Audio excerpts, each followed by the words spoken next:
جناب اسپیکر، میں اس معزز ایوان کا اور آپ کا انتہائی شکر گزار ہوں کہ آج وہ قرارداد متفقہ طور پر منظور کی گئی جو کہ 9 مئی کے حوالے سے جو واقعات ہوئے. میں کسی تفصیل میں نہیں جاؤں گا، خواجہ آصف صاحب نے بڑی تفصیل سے اس کے اوپر روشنی ڈالی ہے، مگر صرف ایک بات کہہ کہ میں اگلی بات جس کے لیے مجھے آپ نے ٹائم عطا کیا ہے، میں آپ کا شکر گزار ہوں. میں وہ بات کرنا چاہتا ہوں کیونکہ مغرب کی اذان کا وقت ہوا چاہتا ہے، اور وہ یہ ہے کہ صرف جو سویلین تنصیبات ہیں وہاں پر آئین اور قانون کے مطابق اور انصاف کے تمام تقاضے پورے کرتے ہوئے وہاں پر اینٹی ٹیررسٹ ایکٹ کے تحت مقدمے چلائے جائیں گے. اور جو فوجی تنصیبات جس کی تفصیل آج بھی قائد صاحب نے فرمائی اور بھی اس معزز ایوان میں آنریبل ممبرز اپنی تقاریر میں ذکر کرتے رہے ہیں کہ سرگودا میں میاں والی میں وہ جہاز کھڑے تھے جن کو پاکستان کے عوام کی غریب ملک کی پونجی سے خون پسینے کی کمائی سے وہ جہاز خریدے گئے تاکہ کبھی خدا نخواستہ دشمن کا حملہ ہوتا ہے تو اس کو وہ شاہین کی طرح جھپٹ پڑے، ان کو شکست فاش دے جس طرح 2019 میں ہوا. اور وہاں پر وہ جتھا آگ لگانے پہنچ گیا. اب بتائیں کہ یہ سریحن ملک دشمن نہیں تو اور کیا ہے. لہٰذا یہ تمام مقدمات یہ جو آئین نے قانونی اختیارات دیے ہیں وہ آرمی ایکٹ کے تحت چلیں گے، کوئی نیا قانون بننے نہیں جا رہا. جناب اسپیکر، میں آج عرض کرنا چاہتا ہوں کہ عمران نیازی نے یہ ٹویٹ دی ہے اور میں آپ کے سامنے پیش کر کے اس کا جواب دینا چاہتا ہوں. وہ کہتے ہیں کہ دی آرٹیکل کلیمز، یہ عمران نیازی کی ٹویٹ ہے، the article claims that I had made general Asim resign as DGISI because he had shown me my wife Bushra Begum's corruption cases. This is completely false. Neither did General Asim show me any proofs of my wife's corruption, nor did I make him resign because of that, quote unquote. جناب speaker, میں اس حوالے سے آپ کی خدمت میں اور آپ کے توسط سے اس معزز ایوان کی خدمت میں یہ عرض کرنا چاہتا ہوں کہ یہ ایک اور عمران نیازی نے سفید جھوٹ بولا ہے. یہ میں بات آج اس معزز ایوان میں پوری ذمہ داری کے ساتھ بلا خوف تردید یہ کہہ سکتا ہوں کہ موجودہ سپہ سالار جنرل سید عاصم منیر نے جب وہ DGISI تھے تو انہوں نے عمران نیازی جو اس وقت وزیر اعظم تھے جھرلو الیکشن کی بنیاد پر ان کو کہا کہ آپ کی اہلیہ محترمہ کرپشن میں ملوث ہیں، اور انہوں نے یہ بات حقائق کی بنیاد پر ان کو بتائی. تو ان کو ظاہر ہے کہ اس کا بڑا ان کو غصہ چڑھا، انہوں نے اس کو بالکل پسند نہیں کیا. And the rest is history. میں آج آپ کو یہ گزارش کرنا چاہتا ہوں کہ عمران نیازی نے ایک مرتبہ پھر قوم کے سامنے سفید جھوٹ بولا ہے، دھوکہ دیا ہے. یہی وجہ تھی کہ DGISI جنرل عاصم منیر کی ٹرانسفر کی کہ انہوں نے اس وقت کے وزیر اعظم کو کنفرنٹ کیا کہ آپ کے اہل خانہ کرپشن میں ملوث ہیں. جناب اسپیکر، یہ بات میں نے اس لیے کی کہ میرے یہ ذاتی علم میں ہے اور یہ بات میں بلا خوف تردید کر رہا ہوں. اور پھر ہاتھ کنگن کو آرسی کیا، مجھے بتائیں وہ تو شاید کچھ کروڑوں روپے کی کرپشن ہوگی یا 1-2 ارب روپے کی کرپشن ہوگی، خدا جانتا ہے وہ فیکٹس، اگر وقت آئے تو وہ فیکٹ سامنے آ جائیں گے. لیکن جو بات میں یہاں پر کرنا چاہتا ہوں کہ 60 ارب روپے کی کرپشن کو آپ کہاں لے جائیں گے جناب اسپیکر؟ سعودی ولی عہد کی وہ ایک نادر تحفہ مکہ مکرمہ کی وہاں پر ماڈل تھا، اس گھڑی میں کروڑوں روپے کے، اس کو بازار میں بیچ دیا اور جعلی رسید پیش کر دی، بیچا اس کو دبئی میں اور کہا کہ یہاں پر اسلام آباد میں پتہ نہیں کون سی پچھواڑے میں دکان ہے، اس کی جعلی رسید دے دی. اس سے بڑا اور جناب اسپیکر سنگین مذاق اس قوم کے ساتھ کیا ہو سکتا ہے؟ ہمارے برادر ممالک کے جو سربراہان ہیں ان کے ساتھ اور کیا سنگین مذاق ہو سکتا ہے؟ اور 60 ارب روپے کی کرپشن کے نتیجے میں جب آپ نے نہیں، میں نے نہیں، اس گورنمنٹ نے نہیں، نیب نے نوٹس وارنٹ جاری کیا. اور میں بات یہاں پر بڑی ذمہ داری سے اس معزز ایوان کے سامنے کرنا چاہتا ہوں، پھر بلا خوف تردید، کہ باخدا مجھے بھی علم نہیں تھا کہ نیب نے یہ وارنٹ جاری کیے ہوئے ہیں.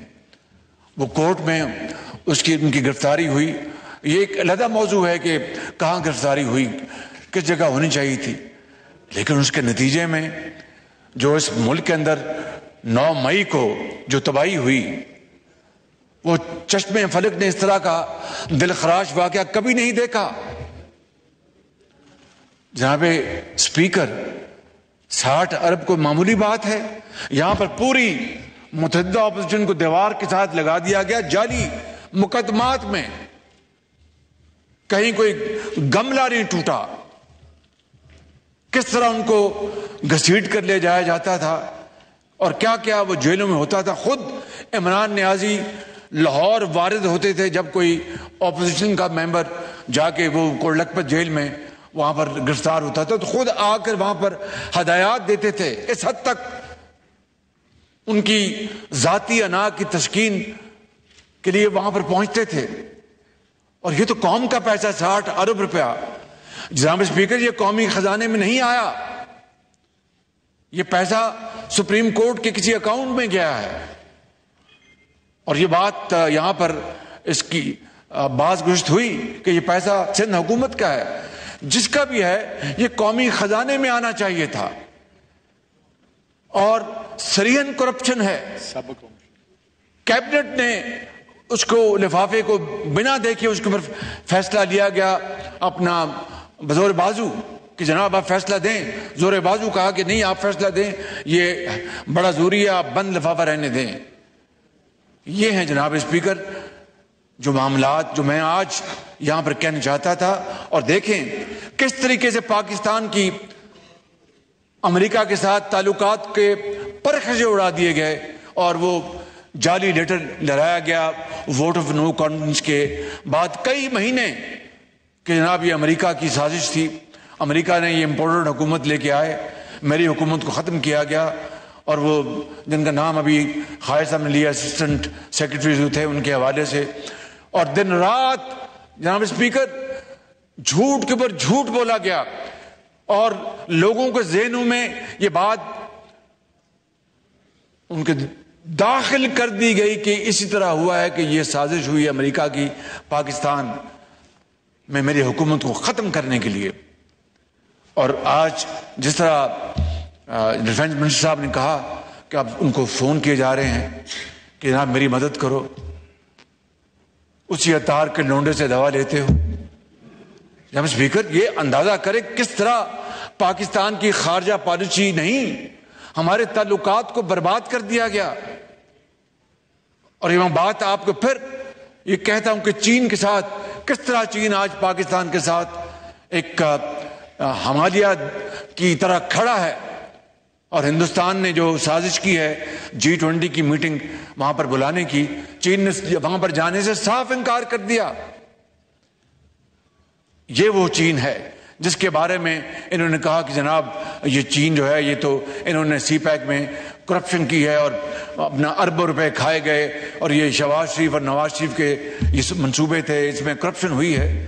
اسپیکر، کوئی درد دل رکھنے والا پاکستانی ذرا سی بھی ہوش کے ساتھ اس طرح کی بات سوچ سکتا ہے؟ چاہے جائے کہ اس بات کو پھیلایا جائے اور چین کے ساتھ تعلقات کو بے پناہ نقصان پہنچایا جائے. اس کے باوجود بھی دیکھیں چین کا حوصلہ. میں سلوٹ کرتا ہوں چینیوں کو، چینی لیڈرشپ کو، جنہوں نے آج پھر کشمیر کوز کے حوالے سے پاکستان کے ساتھ والہانہ ساتھ دیا ہے. سعودی عرب کے بارے میں خبریں آئی ہیں، ترکی کے بارے میں خبریں آئی ہیں کہ وہ ہمارا ساتھ دے رہے ہیں. ان کے ساتھ انہوں نے تعلقات کو برباد کر دیا. اسپیکر، اس لیے میں سمجھتا ہوں کہ آج یہ انتہائی ضروری ہے. میری کل پرسوں ہمارے محترم وزیر خارجہ سے میری بات ہوئی اور میں نے کہا کہ یہ جو پروپیگنڈا کیا جا رہا ہے پاکستان کے خلاف کہ ہیومن رائٹس کے حوالے سے اور دوسرے حوالوں سے، میں اس کا بھرپور نوٹس لے رہا ہوں میں اس کا. اور ہمارے جو مشنز ہیں پاکستان کے یورپ میں خاص طور پر اور شمالی امریکہ میں، ان کو ہم ایکٹیویٹ کر رہے ہیں اور حقائق کے ساتھ ان کو بتائیں گے. اور میں آج آپ کی اجازت سے یہ بات اس عنوان میں رکھنا چاہتا ہوں کہ میں اور وزیر خارجہ صاحب سے ان کی پوری مشاورت کے ساتھ کہ ہم چھوٹے ڈیلیگیشنز، زیادہ نہیں، چھوٹے ڈیلیگیشنز 2-3 افراد پر مشتمل، جو جا کے بڑی اچھی گفتگو حقائق کے ساتھ کر سکیں، اپنے کاؤنٹر پارٹس کے ساتھ ہم باہر بھجوائیں. اور یہ اگر خرچہ ہوتا ہے تو کم سے کم ہم پاکستان کا دفاع کر رہے ہوں گے، جو اصلی صورتحال ان کو بتا رہے ہوں گے حقائق کے ساتھ. کل میں نے میٹنگ بلائی اور اس سلسلے میں ہم انشاءاللہ فیصلہ کریں گے. جناب اسپیکر، یہ بہت ظلم اور زیادتی ہوئی ہے پاکستان کے ساتھ.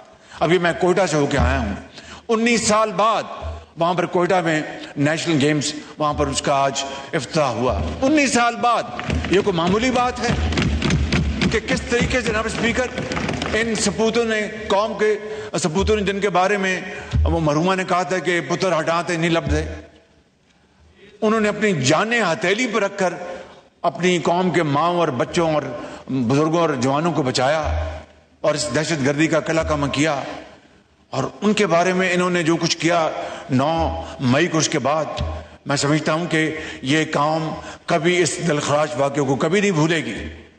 اور میں آپ کو آج پھر بڑی عاجزی سے، ہمارے دل میں کوئی انتقام نہیں، کوئی وینڈیٹا نہیں ہے، بخدا میں آپ کو بالکل دل سے بات کر رہا ہوں.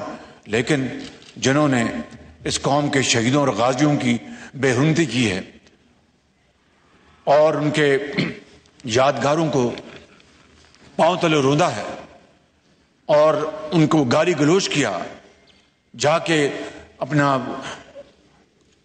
قائد اعظم ہاؤس کو جا کے وہاں پر اس کو راکھ بنایا اور پوری دنیا کو بتایا کہ ہم پاکستانی نہیں، ہم دشمن ہیں. جناب اسپیکر، ان کو قانون اور آئین کے کٹہرے میں کھڑا کرنا ہوگا. اگر ان سے رعایت برتی گئی تو میرے منہ میں خاک، یہ ملک نہیں بچے گا. اس لیے میں کہتا ہوں کہ ہمارے کوئی ہم منقسم مزاج نہیں ہیں. سوال پیدا نہیں ہوتا. ہمیں نواز شریف کی ٹریننگ ہے. دیکھیے کہ ہم نے کیا ہم نے بڑی بڑی مصیبتوں کو ہم نے تحمل سے برداشت کیا. پیپلز پارٹی نے کتنے بڑے دلخراش واقعات کو صبر و تحمل سے برداشت کیا. مگر یہ واقعہ ایسا ہے جو میرے اور آپ کی یہ کنٹرول سے باہر ہے. یہ قوم کی امانت ہے. میں انشاءاللہ یہ قوم کی امانت قوم کو لوٹاؤں گا انشاءاللہ.